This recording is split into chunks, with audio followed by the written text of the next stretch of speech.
इदानीं वेद स्वाध्यायो भविष्यति। अद्य यजुर्वेदस्य 12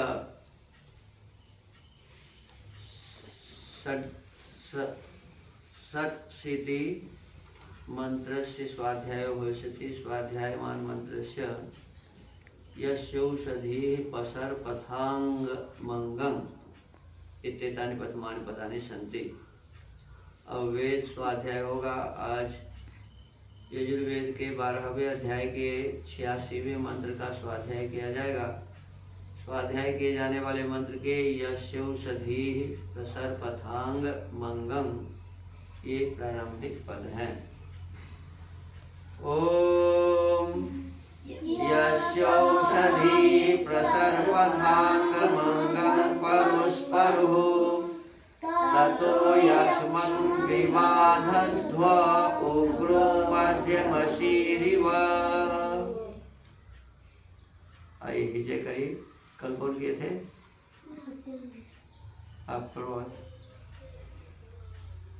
यहाँ बैठ, यहाँ बैठ के विजय करिए ठीक से। यहाँ बैठ, यहाँ चौकी पर मंच पर बैठ के करें। हाँ आगे हो जाओ। और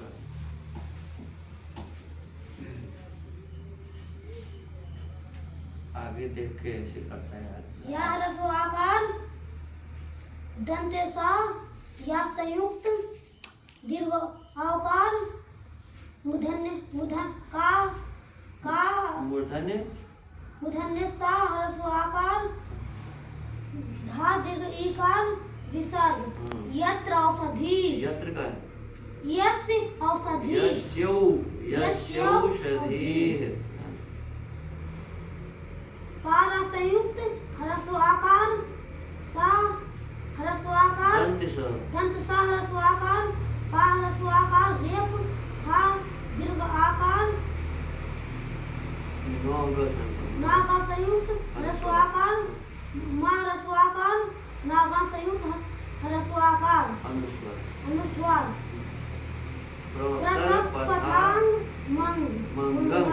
मंगम पा ह्रस्व आकार रा ह्रस्व उकार मूर्धन्य सा पा संयुक्त ह्रस्व आकार रा ह्रस्व उकार विसर्ग परुष ता ह्रस्व आकार ता दीर्घ ओकार ततो या ह्रस्व आकार काम मूर्धन्य सा संयुक्त काम मूर्धन्य सा मा संयुक्त ह्रस्व आकार अनुस्वार यक्ष्मम वा ह्रस्व ईकार वा दीर्घ आकार धा ह्रस्व आकार धा वा संयुक्त ह्रस्व आकार अवग्रह विवाद ध्वा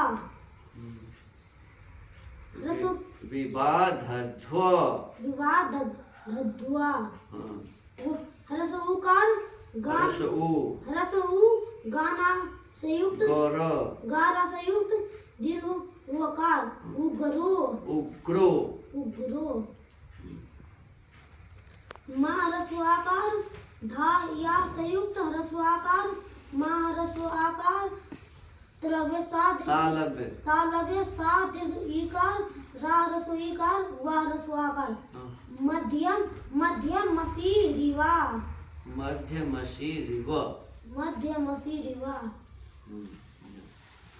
पदार्थ। हे मनुष्यों, तुम लोग यस्य जिसके अंग मंगम सब अवयवों और पुरुष परो मर्म के प्रति वर्तमान है, उसके उस उग्र तीव्र यक्ष्वम क्षयी रोग को मध्यम शीरिव बीच के मर्म स्थानों को काट के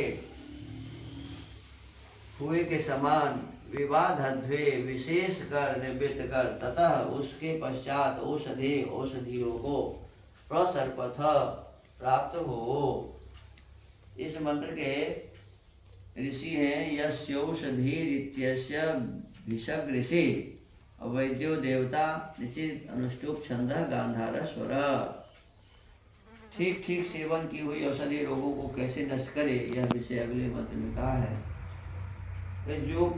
जो मनुष्य लोक शास्त्र के अनुसार औषधियों का सेवन करें तो सब अवयवों से रोगों को निकाल के सुखी रहते हैं। जिस प्रकार से शास्त्र का मतलब है औषधियों का शास्त्र आयुर्वेद। औषधियों का शास्त्र क्या है? आयुर्वेद। आयुर्वेद वेद 4 है, ऋग्वेद, यजुर्वेद, सामवेद और अथर्ववेद। तो उसमें जो ऋग्वेद है उनका जो उपवेद है उस वेद का नाम है आयुर्वेद। ऋग्वेद के उपवेद का क्या नाम है? आयुर्वेद। तो वो आयुर्वेद ही शास्त्र है औषधियों का।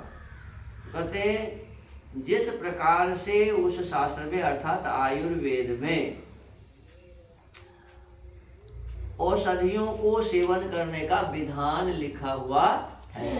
शास्त्रों में जिस प्रकार से औषधियों को प्रयोग करने का विधान लिखा हुआ है तो उसी प्रकार से हमें उस औषधियों का प्रयोग करना चाहिए। आयुर्वेद में एक औषधि लिखा हुआ है आँख के लिए। आँख का जो बीमारी आप लोगों को होता है उसमें लिखा हुआ है कि उजला प्याज होता है। क्या होता है? उजला प्याज। देखे उजला प्याज के नहीं? तो उजला प्याज होता है, उस प्याज को थोड़ा सा कूच दीजिए, कूचने के बाद उसका रस निकाल लीजिए और उस रस में 1 चम्मच प्याज का रस और 1 चम्मच मधु और 1 चम्मच नींबू का रस, तीनों को मिला दीजिए, बस औषधि हो गई। क्या हो गया? औषधि। और आँख में कोई भी रोग है, कम दिखता है या दुखता है या कांची निकलता है या और भी कोई अव्यवस्था है, धुंधला दिखता है या कई आदमी को मोतियाबिंद हो जाता है, तो इस सब को दूर करने के लिए इस औषधि का प्रयोग करते हैं। आँख में 2-2 बूंद डालते हैं। तो ऐसे डालने से क्या होगा कि आपके आँख के जो रोग हैं वो दूर हो जाएंगे। तो इसमें कहा कि हमें औषधियों का प्रयोग शास्त्र में जैसा लिखा है, जैसा बताया है वैसे ही करना चाहिए। और ऐसा जब हम करेंगे तो हमारे शरीर के जितने भी अवयव हैं वो सभी ठीक रहेंगे।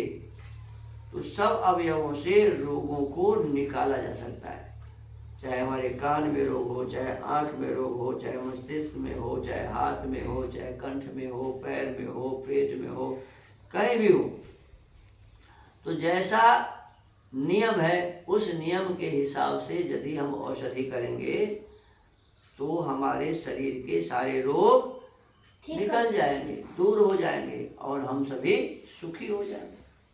तो हम आप सुखी कैसे हों, इसी विषय वस्तु पर अभी इसमें औषधि और फिर पथ्य एक मंत्र में बताया हुआ था कि हम औषधि जितना करते हैं उसी हिसाब से हमें पथ्य भी करना चाहिए। और मैं आपको बताया था कि लिखा हुआ है कि 100 दवा का एक संयम है ना। पथ्य हमें बहुत ही हमारे लिए आवश्यक है।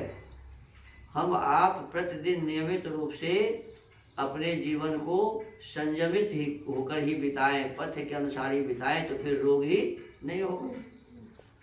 तो वो भी एक औषधि ही हुआ, पथ्य भी औषधि है। तो इस प्रकार से अनेक प्रकार के रोगों को अपने शरीर से दूर करने के लिए हमें प्रतिदिन नियमित रूप से जैसा बताया हुआ है हमारे शास्त्रों में उसी प्रकार से भोजन करिए, उसी प्रकार से जल पीजिए, उसी प्रकार से अन्य कोई काम है सभी काम कीजिए। जो भी जिस जैसा आदेश है वैसा करिए। जैसा भोजन खाने के लिए कहा वैसा ही खाइए। शरीर को स्वस्थ रखने के लिए कहा कि प्रतिदिन नियमित रूप से व्यायाम करिए, शरीर को थकाइए। शरीर में क्या कहते हैं कि आपके भीतर में पसीना